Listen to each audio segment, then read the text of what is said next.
Boycotting Asian businesses isn't the primary way to bring about change. Before you come at me, Black people, please listen to the rest of this post. But first, I have to address the Asians. Asians, did you know your fear and hatred of Black people isn't your own? You've been brainwashed. Well, more accurately, your great-great-great-granddaddy has been brainwashed. But I'll get into that history lesson. First, current statistics. Did you know most violent crimes committed are by people of the same race? Meaning, white on white crime. Hispanic people against Hispanic people, Black people against Black people, Asians against Asians. The only exception to this are Native Americans. They tend to not go around hurting each other. However, Asians, do you know what the most violent group towards you is race-wise outside of yourselves? It's not Black people. Let me give you a moment. It's white people in the form of hate crimes. So why are you so scared and fearful of Black people then? Well, let me tell you, because your great-great-great-granddaddy wanted to come over here and they said, bet, but you have to work. You have to like own your own business. They said, no problem. So they went to the bank and they said, may we get a loan? We want to open up a business in this neighborhood. And the bank said, you're not opening up a business in our white neighborhood, whatever they called Asians at that time. But guess what? We will give you a loan though, but you have to open up in this neighborhood, Black communities.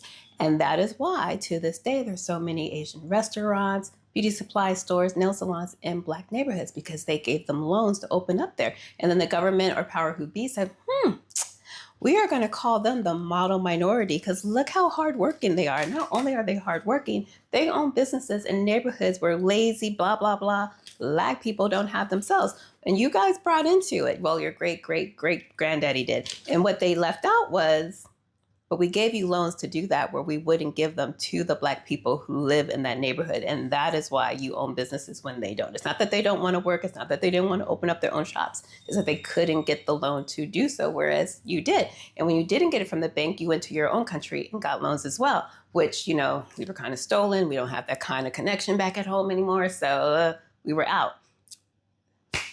So that is how you got to believe you were better than everybody else. Not true. You had a leg up. And that just trickles down. And why is that, matter today? Because your great-great-great-granddaddy believed it, told your great-great-granddaddy, who told your granddaddy, who told Rick Chow, who told Andy, who chased Cyrus out of that convenience store after he stood there and calmly was accused of stealing and told them no 2 times and then just walked out. And Andy chased him, knowing he didn't steal anything, not knowing there was a gun on him, chased him for the length of a football field plus, and then unalived that boy. Kid, child, 14-year-old. All because of what happened when this country was set up. And why is this relevant?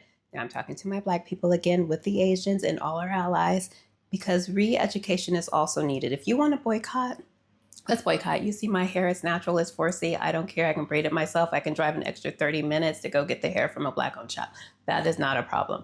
However, education is important. And I used this illustration before on another video. In the game of chess, the Black pieces and the white pieces are enemies.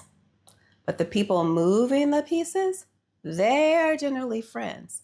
When we are done destroying each other on this board, they're going to shake hands, congratulate each other, and go open a cold beer on the golf course. We are fighting against each other, not checking who's pulling the strings. And that is why my history lesson is important. Asians, you've been brainwashed.